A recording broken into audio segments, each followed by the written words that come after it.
Como você faz para atravessar a rua? Eu olho dos dois lados, olho o sinal. Se não tiver vindo o carro, daí eu atravesso. Sempre na faixa de segurança.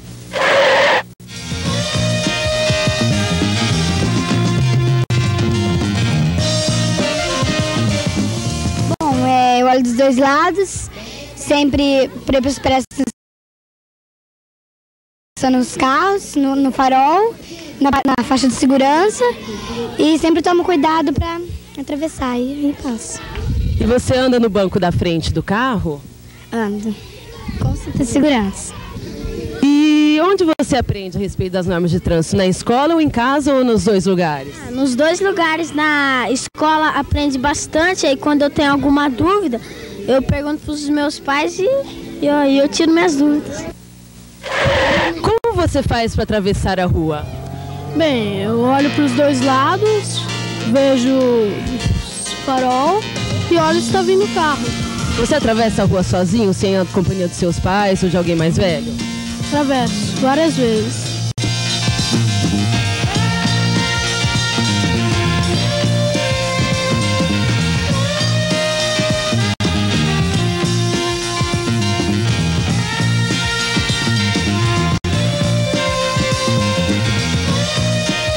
Sinaleiro, você sabe? Sei. Como é que funciona o sinaleiro? Se tiver vermelho é para parar. Se tiver amarelo é para esperar um pouco que vai virar vermelho. E verde pode atravessar. Em que lugar você aprende mais sobre as normas de trânsito? Na escola ou em casa? Nos dois lugares. Na escola mais, porque às vezes eles fazem umas apresentações. Você sabe utilizar algum sinal de trânsito? Sei. Qual você sabe? O pare, o triângulo vermelho, que significa que tem que tomar cuidado, que é preferencial do outro carro. Quando tem um homem com uma pá, que significa homens trabalhando na pista, essas coisas assim. E você anda na frente do carro, do lado dos seus pais, ou você anda no banco de trás? Na frente. Você usa o cinto? Você sabe colocar ele, tirar o cinto? Sei. Como você faz para atravessar a rua? Olho dos dois lados. E você atravessa a rua sozinho? Às vezes. Você anda na frente do carro? Não, atrás. Sua mãe não deixa você andar na frente? Não. E você anda na frente do carro? Não, minha mãe não deixa. Vocês sabem usar o cinto de segurança? Sei. Você sabe colocar, tirar ele? Sei. E você também sabe? Sim. O que você aprende aqui na escola? Tem como cinto de segurança, tem que olhar para os dois lados para atravessar a rua. Os sinais de trânsito. Deve atravessar correndo, tem que olhar para os dois lados para atravessar. E também não pode atravessar no sinal verde e pode atravessar no sinal vermelho.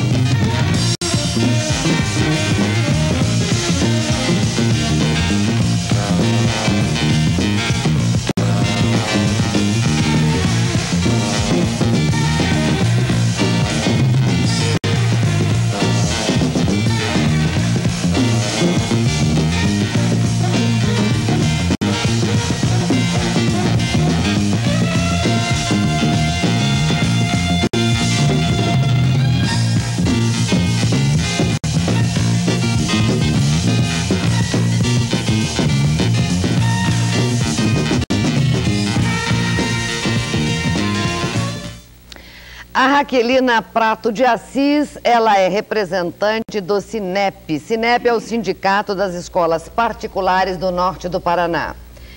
Dr. Milton Macedo, pediatra. Arlindo dos Santos Barbosa, chefe da Ciretran. E Julieta Arsênio, psicóloga. O assunto é a educação no e de trânsito. E eu faço a primeira pergunta para a Raquelina. Raquelina, a educação no trânsito deve começar em casa ou nas escolas? Nós acabamos de ver uma enquete que a nossa equipe esteve junto com as crianças. E elas fizeram algumas colocações. A sua colocação qual é? Seria, a princípio, em casa. Que a família, né, é o primeiro modelo para as crianças. E a maioria dos pais já dirige, então a primeira educação seria em casa, posteriormente na escola. Aqueles que os pais não dirijam, então começaria na escola, mas para os pais que dirijam, seria em casa. Quer dizer que, na verdade, quando a mãe bloqueia o seu filho e diz: você não vai sentar no banco dianteiro, você vai para o banco traseiro, e ela mantém esta autoridade, ela está educando o seu filho. Olha, de uma forma autoritária, sem que a criança tenha uma compreensão do que está ocorrendo, não necessariamente estaria educando, aquilo estaria sendo imposto a ela e numa outra circunstância com outras pessoas que não teria essa autoridade para com ela, de repente ela não cumpriria a tarefa. Então é importante que seja colocado, mas que seja explicado o motivo de. Mas tem criança que faz birra, que faz pirraça e que eu quero e que eu faço. Não, aí a partir da birra e o pai tem que colocar e pronto. Aí, sem alternativa. Sem alternativa. Bom, a psicóloga Julieta Arsênio, que já esteve na Ciretran, que já brigou, inclusive, muito pelas nossas leis de trânsito. Como é que você enxerga isso, Julieta? A educação começa na escola, começa em casa, é concomitante? Eu, sem exagero, eu gostaria até de dizer que até antes de nascer ela está sendo educada pela mãe que a leva. Então, fundamentalmente em casa, independente do pai ser motorista, mas principalmente porque ele é pedestre, né? Então, a criança em casa, no engatinhar ou quando começar a andar, ele já está sendo educado para o trânsito. O trânsito não é só em via pública, é dentro de casa também. Porque os acidentes domésticos também acontecem e é um trânsito, não é isso? Um trânsito. Doutor Milton, a Associação Médica de Londrina realizou hoje pela manhã uma caminhada pela saúde no trânsito. É importante conscientizar a população disso?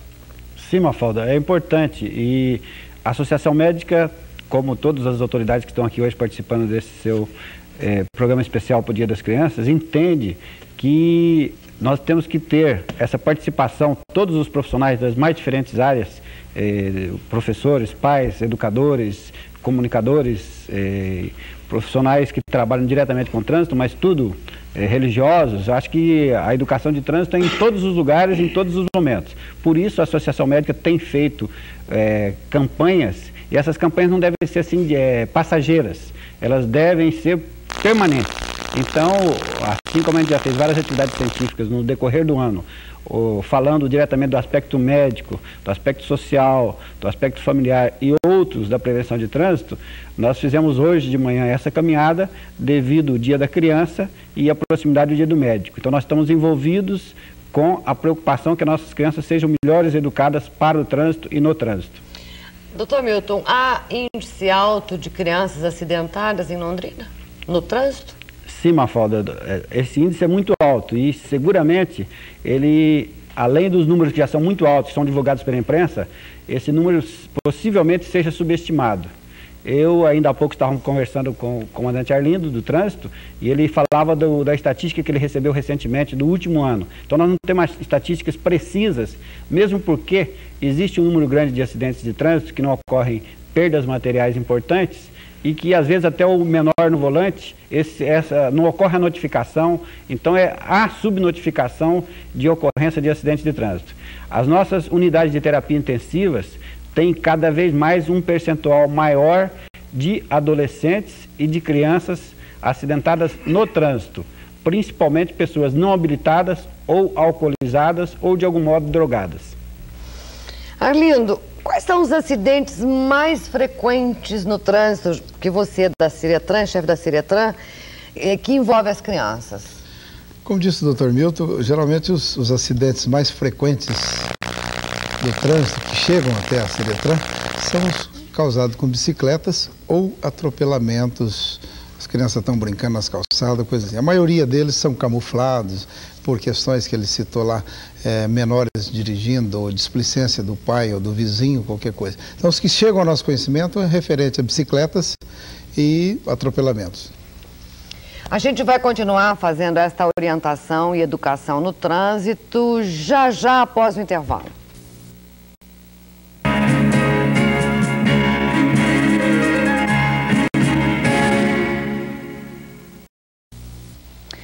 O número de mortos e feridos graves nos acidentes de trânsito, eles poderão estar diminuindo em consequência do uso obrigatório do cinto de segurança. Uma informação da Polícia Rodoviária de Londrina diz o seguinte, que as pessoas estão se habituando a usar o cinto de segurança na zona urbana e quando elas saem para as estradas, automaticamente já estão seguras porque já estão usando o cinto. Está havendo uma certa resistência nos cintos dos bancos traseiros, que as pessoas estão assim relutando em usar. E até certo ponto, com as próprias crianças. E isso está trazendo, inclusive, perigo de acidentes graves no trânsito de Londrina.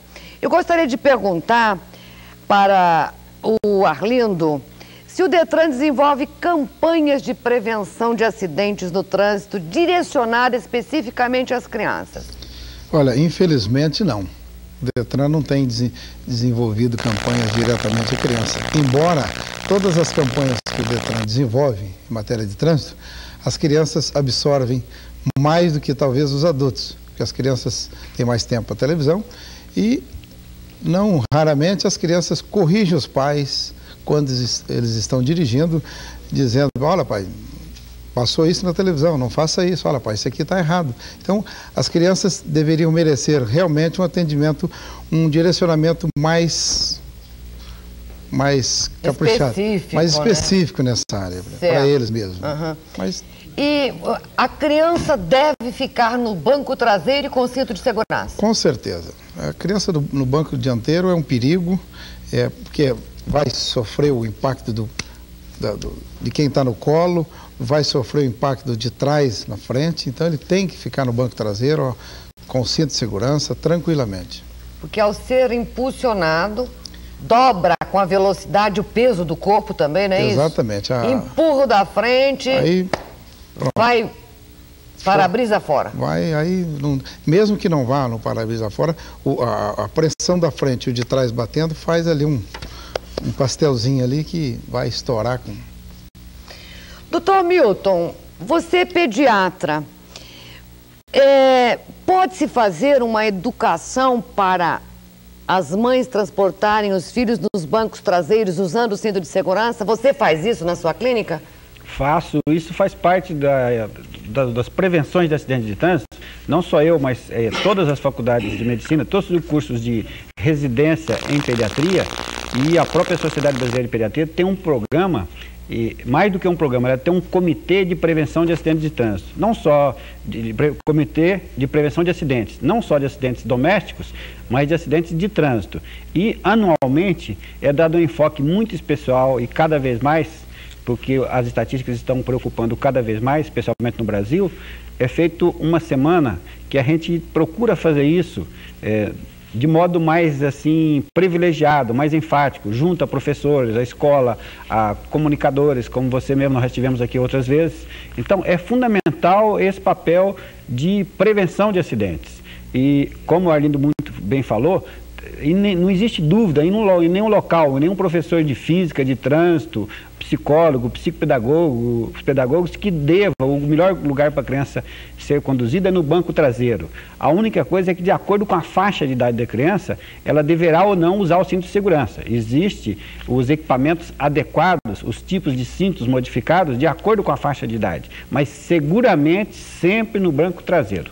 E quando o bebê vai no cesto, no Moisés? Então, existem, as nossas lojas ainda não estão interessadas nesse segmento, mas se você for num país adiantado, onde existe educação de trânsito já na escola, curricularmente, e as próprias mães, as gestantes, no pré-natal, elas já recebem uma orientação por escrito e com as imagens. Eu até já te trouxe esse material aqui numa vez anterior. Foi. São os equipamentos adequados para você transportar cada faixa de idade de criança. O que é importante é que ela tem que estar segura, ela tem que estar imobilizada e de um modo correto para o próprio cinto não ser utilizado inadequadamente e trazer transtorno. Nós nos lembramos, o pessoal da área de esporte, que recentemente faleceu um jogador de futebol, um craque, o Denis, que ele foi enforcado pelo cinto de segurança. O cinto de segurança tem que ser usado, mas tem que ser o cinto adequado, não só a maneira de usar o cinto, mas o cinto de acordo com a faixa de idade, já que nós estamos tratando aqui hoje sobre crianças. Julieta, conta pra gente, as campanhas informativas, elas obtêm sucesso? Porque você é uma mulher que faz campanha, que faz conscientização, que arregaça as mangas. Essas campanhas, elas obtêm sucesso? Olha, eu percebo como insucesso, tá? Porque eu acho que se as pessoas não estiverem interessadas, não estiverem motivadas para receber uma informação nova ou para mudar condutas, mudar comportamento, pode ser a melhor campanha, o melhor procedimento de se chegar a algum objetivo que não terá sucesso. A nível de trânsito, eu tenho observado que qualquer coisa que se lance para modificar um comportamento de alguém, seja ele através do redutor eletrônico, seja ele através do cinto de segurança, a gente percebe que a maneira com que se conduz para que se leve essa mudança de comportamento, ela gera muito mais polêmica. Não há receptividade. Muito mais polêmica. Eu só queria ressaltar aqui uma coisa que me chocou recentemente agora no jornal. A polêmica levantada em cima do uso do cinto de segurança, ela está se ramificando tanto que agora nós temos um nobre deputado que acredita que com cidade com menos de 20 mil habitantes não tem necessidade de usar cinto de segurança. Então, esse nobre deputado, a meu ver, não entendeu ainda o espírito do uso do cinto, tá? Certo. Porque eu acho que o cinto de segurança, ele não evita acidente, mas salva a vida, independente de ter um habitante ou não ter ninguém. Então, esse tipo de como conduzir a uma campanha educativa, eu tenho uma certa restrição de como levar as pessoas a se motivarem, se incentivarem para que mudem comportamentos. A conduta dos pais no trânsito é exemplo, é espelho para os filhos, para as crianças? Sim. Um pai equilibrado tem filhos equilibrados. Uma família equilibrada tem filhos, um contexto familiar equilibrado. Então, o pai que, porventura, ele se utiliza muito mais do seu instinto de risco, passando com o sinal vermelho, por mais que essa criança aprenda na escola que não deva fazer isto no momento que ele for conduzir ou então for atravessar como pedestre, o instinto de risco falará mais alto. Depois do intervalo, a gente vai saber se o menor deve dirigir ou não. Atenção, mamães e papais, já já de volta.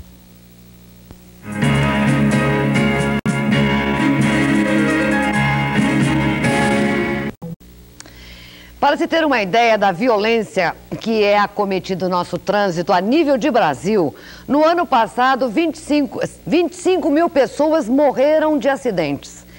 62% dos leitos de traumatologia dos hospitais foram ocupados por acidentes no trânsito. 7 mil pessoas morreram nas rodovias federais. 90% das causas diretas dos acidentes foram humanas. Então, a falha está na falta de conscientização e de orientação e até de prevenção. Arlindo, você disse agora há pouco pra gente que o índice maior de acidente com as crianças são as bicicletas, tá? Bicicleta não precisa de carteira de motorista, né? Não.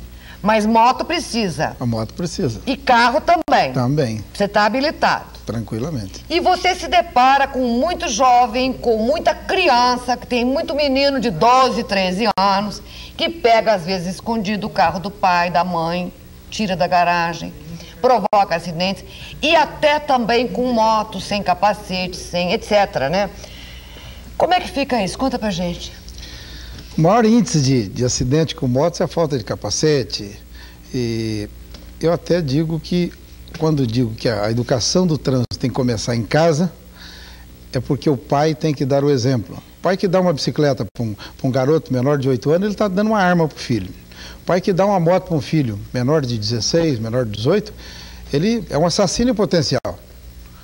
Incentivando um outro inocente, talvez despreparado para a vida, a matar. Então, eu acho e entendo que o trânsito tem que ser educado, a educação no trânsito tem que começar desde pequeno, a escola aperfeiçoa, porque não adianta o adulto chega lá hoje com 18, 19 anos, tira a sua carteira. Se ele não teve nenhuma noção, ele vai apenas adquirir a noção para tirar a carteira só. Isso não é suficiente. Ele tem que aprender que ele tem que dar a vez na rua. Alguém vai sair de um estacionamento, deu o sinal que vai entrar, ele para. Antes que o cidadão que vai entrar fica nervoso e acaba tocando numa hora indevida. Isso é educação no trânsito. Tem que haver educação e tem que haver punição. Porque senão nós não...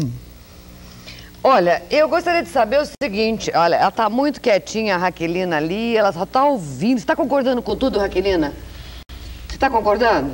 Estou. Tá? Estou concordando. Porque se você estiver discordando, o espaço está aberto, você está muito quietinha aí, hein? Existe uma idade que nós poderíamos dar o pontapé inicial para educar uma criança no trânsito?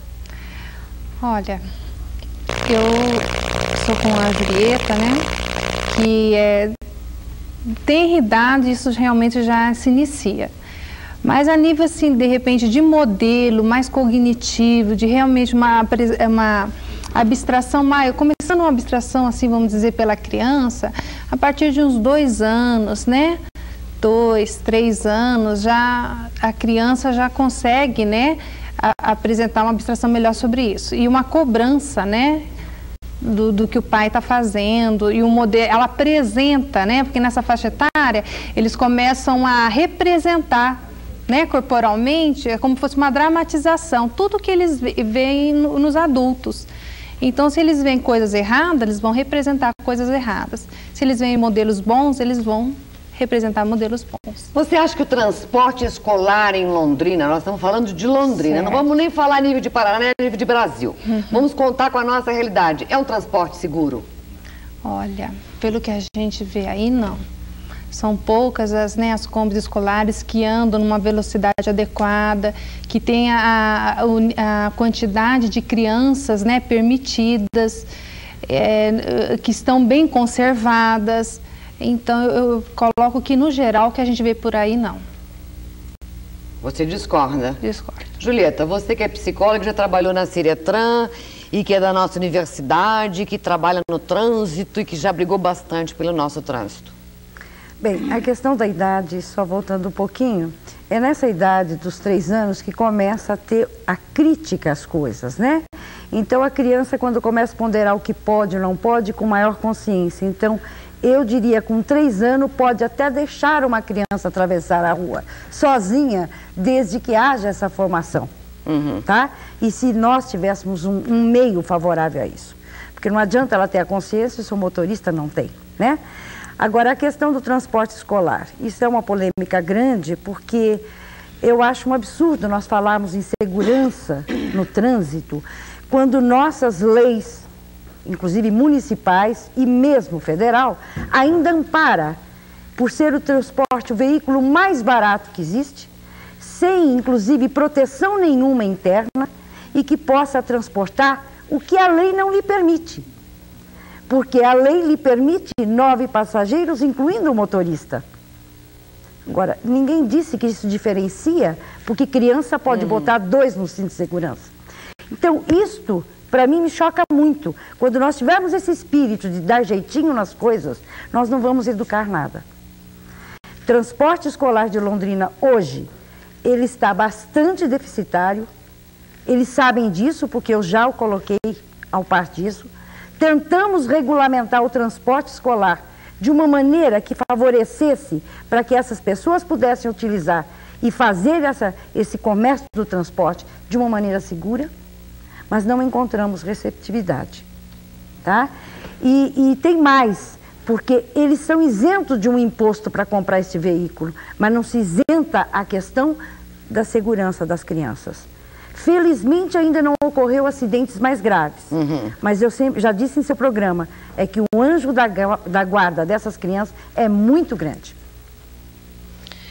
Olha, eu acho que esse programa especial aí de educação, de trânsito e no trânsito para as crianças, ele está esquentando, né, doutor Milton?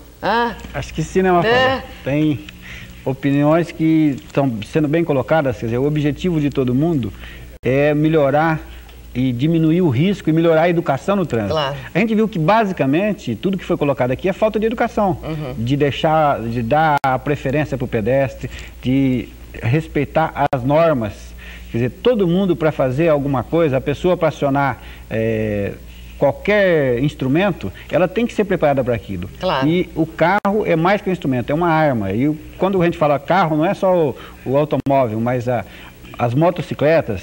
O número de indivíduos em UTI, em coma, irreversível, ou que vão ficar com sequela, com sobrecarga para a sociedade, para a família, que vão exigir 1 ou 2 pessoas, fazendo fisioterapia, às vezes ele com vida vegetativa durante muito tempo, o custo de auxílio-doença, tudo isso dá um volume muito grande e tem que se atuar preventivamente.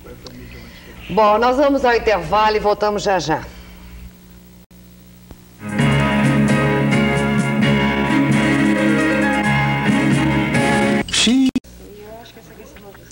Segundo o IPU, as motos estão envolvidas em 70% dos acidentes fatais de Londrina.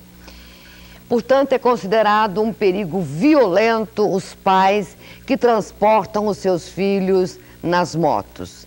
É muito comum, Arlindo, a gente ver o pai na frente a criança, atrás a outra criança e a mãe atrás. Quer dizer, aquele sanduichão, entendeu? E sem capacete, sem nada. Isso é comum. Bem à vontade. Bem à vontade. E o que vocês estão fazendo lá na Ciretran?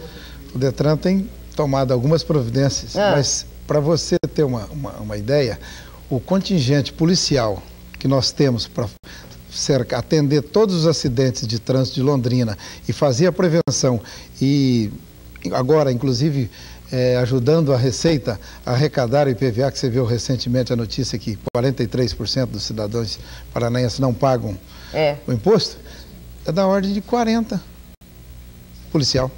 Com 40 policial você não tem a mínima condição de cobertura disso aí. Então o que nós temos que fazer? Nós temos que ter hoje um contingente de pelo menos mais 40 ou 50 policiais na rua, para poder... Porque já que não tem educação, porque aí é falta de educação do cidadão. Porque aí tinha que ter a punição. É falta de consciência. Quer dizer, o pior é que esse cidadão, quando é punido pela polícia, ele acha ruim. Ele vai lá, tenta quebrar a multa, ele tenta desmoralizar o policial que o multou. Quer dizer, ele não está vendo que nós estamos zelando pela família dele, meu Deus do céu. É o filho dele, a esposa dele. Ele não tem noção de perigo. Por quê? Porque não tem educação no trânsito. Porque não se preparou para ter uma moto e às vezes ele... nem habilitação tem. Doutor Milton, quer dizer que a impunidade leva, inclusive, ao rompimento de tudo isso que a gente fala aqui agora e que vem sendo falado anteriormente?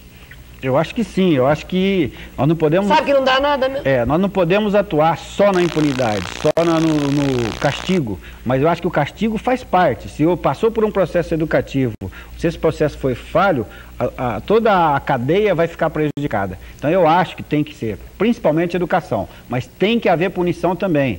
Eu ouvi numa palestra sobre acidente de trânsito uma pessoa... até da área de direito, falar o seguinte, que nunca foi tão correta a frase que a justiça é cega quanto para acidente de trânsito, porque ela não enxerga, não tem julgamento. Você nunca viu alguém prestando serviços à comunidade, trabalhando no pronto-socorro, o indivíduo que atropelou um pedestre na calçada. Eu nunca vi em lugar nenhum no país alguém que foi julgado que ficasse lá 6 meses prestando serviço, transportando maca para um pronto-socorro, 2 horas por dia, transportando acidentado. Então eu acho que a justiça... o Estado como um todo, ele deveria atuar principalmente no primeiro momento, na formação, na educação, e ter curricularmente em todas as escolas um programa de educação de trânsito. Deveria ser currículo mínimo obrigatório em todas as escolas, e desde a pré-escola. A pré-escola ter lá, a hora que ela começa com seus jogos educativos, já ter lá nos 2,5, 3 anos, alguma coisa que ensinaria nessa fase que as psicólogas colocaram muito bem, que é uma fase importante da idade. Acho que nessa fase marcaria muito, ajudaria, ensinaria muito essa criança a ser preparada. O pai que está transportando dessa maneira essas crianças, isso a gente vê todo dia, os acidentes mais graves ocorrem próximo dos colégios, nos lugares mais sinalizados, esquina da Higienópolis, com a JK, na frente de um colégio, tem um policial o tempo inteiro, é onde mais ocorre acidentes. Quer dizer, realmente falta educação. Mas a punição severa, se as leis fossem aplicadas, e esses recursos deveriam ser aplicados também em educação. Reverteriam, recursos oriundos das punições de trânsito, das falhas de trânsito, poderiam reverter para remunerar melhor os policiais que trabalham nessa área. Os profissionais dessa área são pessimamente mal remunerados, eles não têm profissionais tipo uma psicóloga que oriente as campanhas, que trabalhe, até para qualificar essas pessoas, quando vai tirar a carteira de motorista. O indivíduo não tem preparo para aquilo, é um teste, o mesmo que ele é orientado pela escola, não para ele ficar dirigindo adequadamente. Na escola de trânsito, autoescola, ele é orientado como ser aprovado e obter o documento. E no novo Código de Trânsito, que está para ser aprovado, prevê isso, que toda vez que o indivíduo levar uma multa no trânsito, ele tem que retirar de novo a carteira. Eu acho que isso é um grande avanço. Ah, Julieta, ela tá doida para falar. Pode falar, Julieta. Veja, a questão da impunidade é uma questão assim que realmente ela deve começar em casa. E esse começar em casa é dentro do próprio Detran, sabe? Veja, a lei, as normas de trânsito que existe hoje, elas são boas. Só se mudou o título. Código Nacional de Trânsito para o Código Brasileiro, visando um pouco mais o aspecto educativo. Não, tem alguns avanços aí. Mas veja, a questão de se estar recolhendo a carteira, de estar se removendo veículos na cidade, estão dentro das normas. E a gente percebe que muitas vezes, veja, não sei se também por uma questão do laissez-faire, né, deixa estar para ver como é que fica, não é aplicado. Toda pessoa acredita que o acidente ocorre com o outro, nunca com ele. Esse motoqueiro que está com o filho, com a criança e com a esposa, com certeza ele não tem noções de trânsito. Ele tem noções de que ele é habilitado. Eu digo para você o seguinte, o Detran do Paraná é o melhor, Londrina tem o melhor Detran do país. Em matéria de exigência, de direcionamento, de agilidade em documentos. E o Paraná é modelo para o Brasil todo em matéria de trânsito. Agora você imagina, não sei se você viu domingo no Fantástico, o Rio de Janeiro, São Paulo... Não vamos levar para o lado da corrupção, mas para o lado da legalização do trabalho. Quando tem aquela pontuação de até 20 pontos, ou 25, que eu não me lembro mais, mas de que recolhe a carteira, eu só eu via isso quando atuava na Ciretran, com aqueles que eram envolvidos com um acidente de natureza grave. Como é que ficam essas pessoas que recebem infrações, que tem 8 pontos porque estava com velocidade ou passou por sinal vermelho, que juntou com mais outro porque estava sem cinto de segurança e que já deu 20? Então, veja, se é um processo educativo e repressivo, vamos fazer com que essa repressão não seja apenas uma justificativa para... Sabe, uma alternativa que justifique a repressão, mas uma questão de solução. Mas para melhorar essa parte aí, tem que entrar o sistema Renasce que está vindo aí, que é uma carteira nacional unificada. Porque o que acontece, nós temos N carteiras, o cidadão tem a sua carteira suspensa por 90 dias, ele vai em Santa Catarina ou manda alguém lá, busca uma carteira para ele, vai no Mato Grosso, traz uma carteira para ele. Então, as punições estão sendo aplicadas, só que o cidadão, cada estado é uma carteira, então Sim, mas o nosso estado em si, sem colocar outros. Hoje, já não há necessidade mais da pessoa comprovar o endereço para estar fazendo a carteira. E aquilo que foi dito no jornal, de que facilitaria para que fosse nas cidades menores e conseguir, desqualifica mais o trabalho que a gente sabe que é bom do Detran em buscar uma melhor habilitação. Mas o Detran tomou essa medida de não comprovação de residência, só que também está tomando a outra medida, que é a qualificação dos profissionais que estão cobrando os examinadores. Mas nunca deixaram de ser qualificados os profissionais? Já em várias Ciretrans do interior, tinha cidadão que não tinha sequer a carteira para o qual ele estava sendo examinador. Hoje está sendo treinado o examinador com rigor e está sendo unificado a nível de Paraná. Nós temos os manuais de procedimento, onde o que uma faz, todas fazem ao mesmo tempo.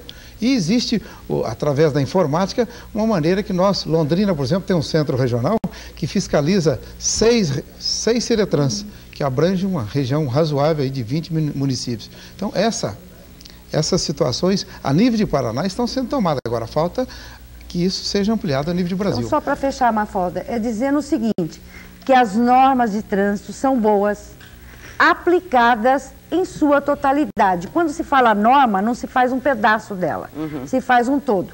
Se nós tivermos esse procedimento de que a aplicação da norma, seja na legislação, ou na sinalização, na condução, no trânsito, de um modo geral, forem aplicadas, com certeza não há necessidade de campanha. Concordo com você, a gente vai ao intervalo e volta para falar também do pedestre, hein? Já já de volta.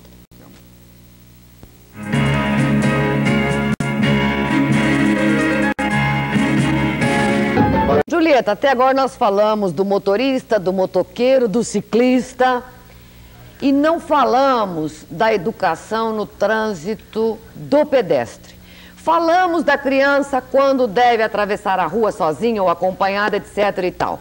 Mas a gente observa que em Londrina o pedestre também não tem educação no trânsito.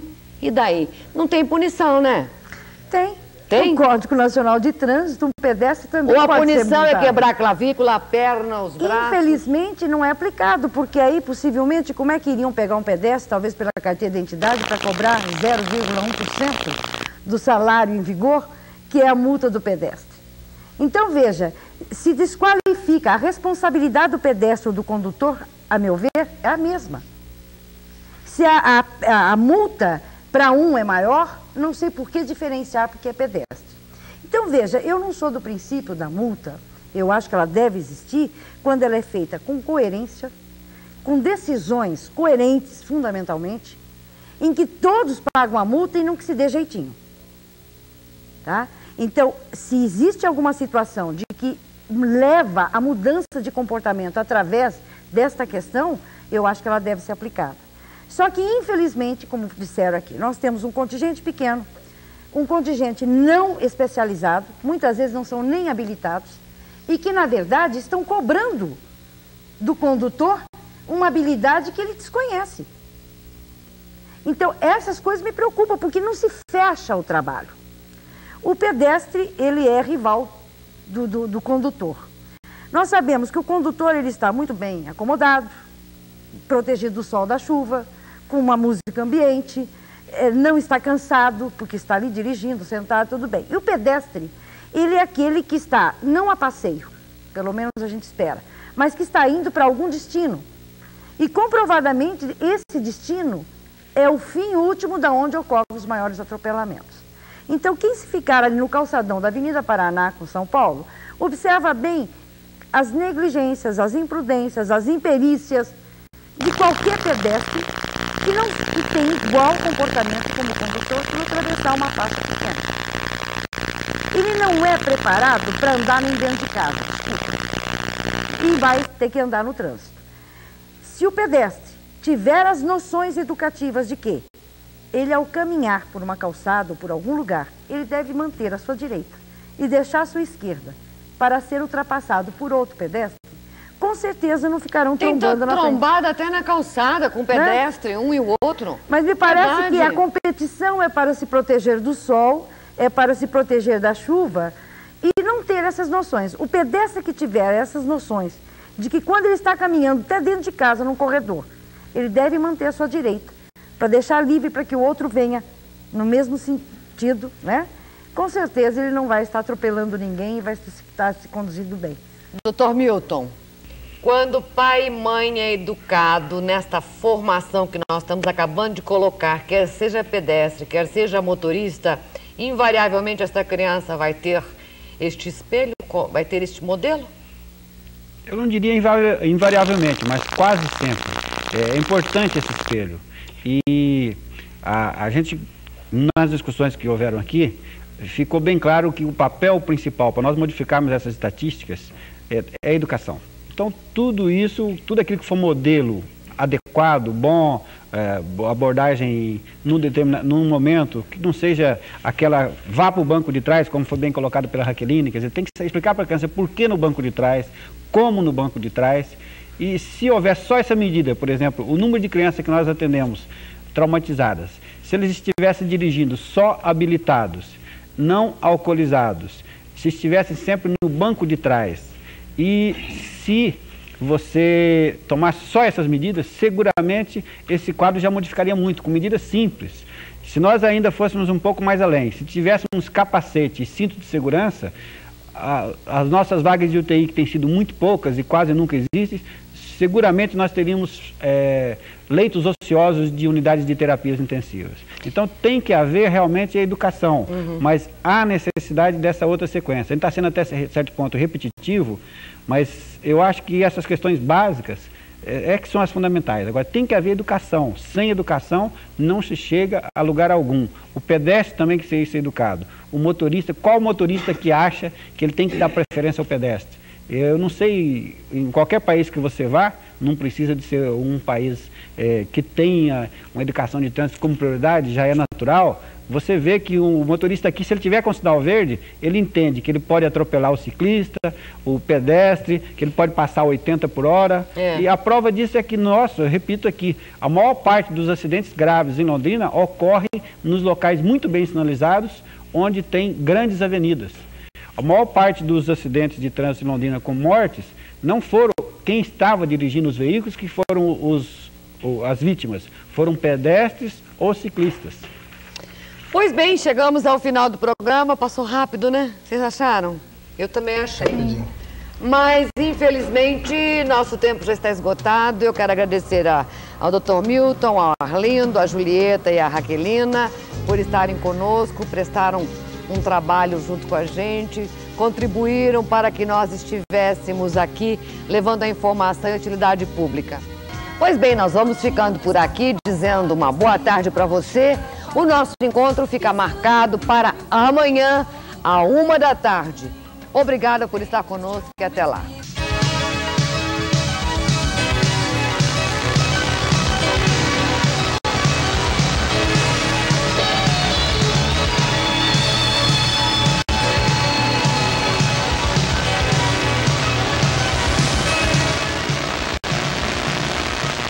Hoje, 10 da noite, Marília, Gabi, Gabriela, e às 11